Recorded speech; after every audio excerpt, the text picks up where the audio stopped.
Welcome to a video from thislife.com. This video I want to show you how to do the Berlin School sequencing, ratcheting sequencing on the Wavestate. So I've got the editor up here in front of me. So the ratchet effect refers to where you've got, say, a sequence of 8 notes or 16 notes, and some of those notes can be multi-triggered when they're played. So they play the same note, but they might play it twice, they might play it 3 times.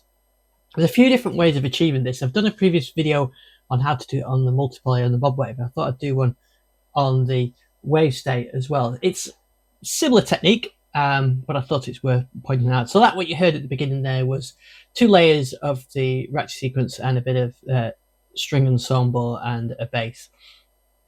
So what I'm going to do is I'm going to show you how I achieved that. So switch here to a init performance. First we are going to use the sequencer, and we're going to use it in tempo mode, and I don't want any crossfade on there as well. So the first thing is just set a simple sound up. So for that I'll use just one of the sawtooths. So I'll use the 2600 sawtooth on there, and you can make it more complex by having those waves change, which maybe we'll look at later in the video, but for now I'm just going to set it to a single wave, and I want it to be triggered every 16.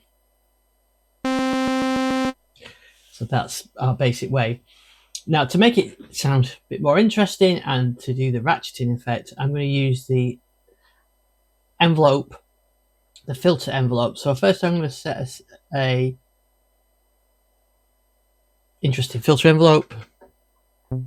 That should probably be okay. So that's the envelope I'm going to repeat. And then we've got our notes. So let's see, 1, 2, 3, 4, 5, 6. So I'm going to set an 8-note sequence up on here. So I've got some pitch variations in there, which you can't hear because of the envelope's not really triggering that filter envelope. If I turn the filter up, you can hear it on there.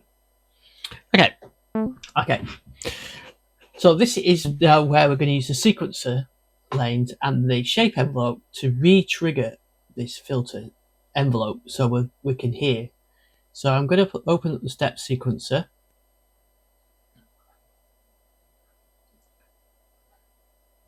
and then what I'm going to do is I'm going to say the source is going to be control of the filter envelope triggering. It's normally triggered by a key on, which you can turn off, but I want it to be done by that the step sequence lane. Now you think, well, why is it not playing all the time now? It's because it's only being triggered that first time by the note on, and then these step layers. So what I'm going to do is I'm going to use the shape lane to do this, and if we do a saw down, that's going to send us a pulse. And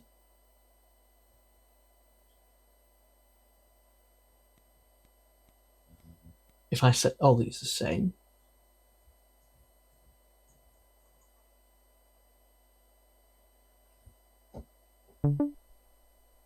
so now we use the shape,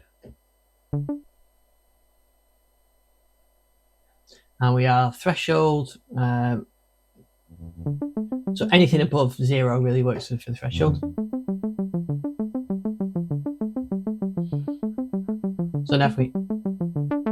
So now we've got our sort of Berlin Tangerine Dream type sequence. Now the ratcheting is where a single note has a repeat, so it plays maybe twice or 3 or even 4 times.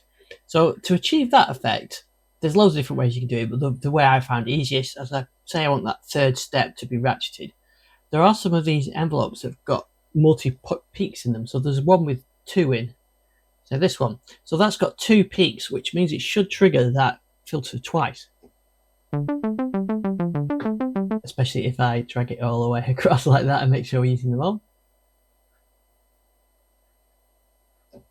There we go. It's an interesting effect, isn't it? And then there is a 3-1.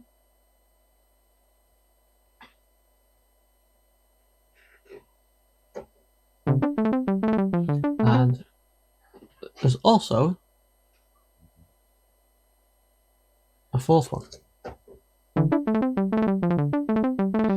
So then we've got that ratcheted effect. Now, what I like to do is to remove that probability, reduce that probability, so it doesn't play them all the time.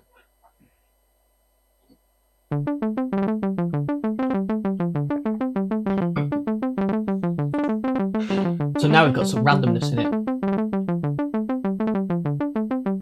But what you can do to make it even more interesting is I can set the probability of, say, these two to 0 and that one to 0. So probability. So what I'm going to do is set the probability to be controlled by the master control. Go to that note and set its probability to be the timing one, and go to that one and set its probability to be controlled by sample one. Right, let's try it now.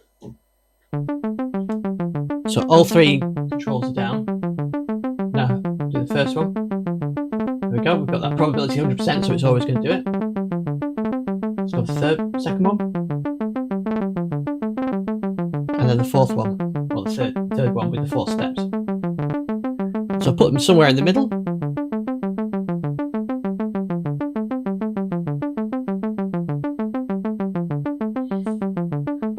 I'm actually going to change these to be positive ones as well.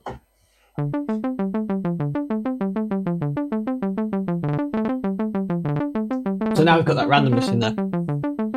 And that's how you set up those, or how I set up those ratcheting effects. Add some reverb.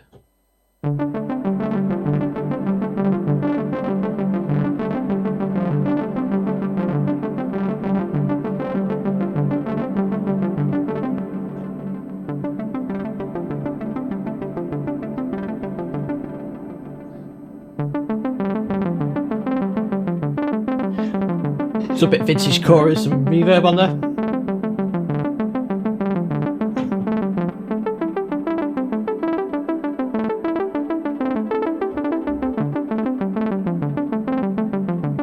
And that's it, that's the ratchet effect. That's pretty much all I did on that demo one. You can add extra things in there, so you could change the sound.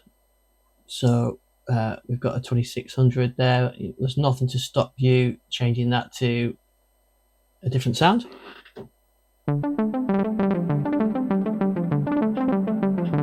And of course you could extend that, have it longer. You could actually, I'm using a fixed note length, but you could change that and you can have different note lengths for each step if you wanted to as well.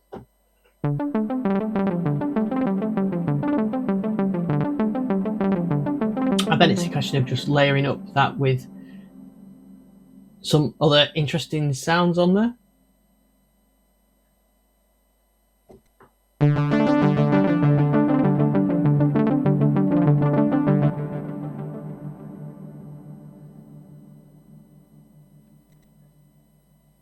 And then I usually do is set the keyboard range. So I'll split that. Let's have a listen.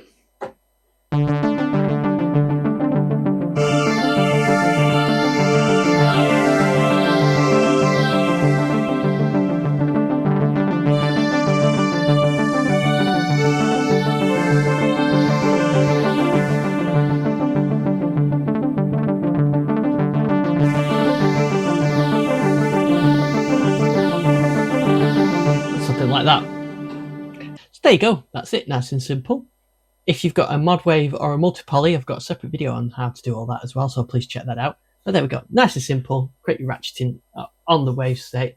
There's a lot more you could throw at this now. We've got 4 layers to play out, we could crossfade samples and loads of different things you could do. You could make it really, really interesting and different.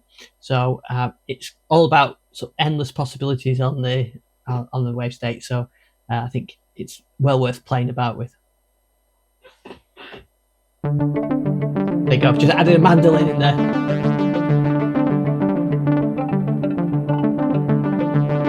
And straight away you've got an interesting effect there. So have a play with it. Leave your comment in the leave any feedback in the comments. Thanks for watching this video. I'll see you on the next one.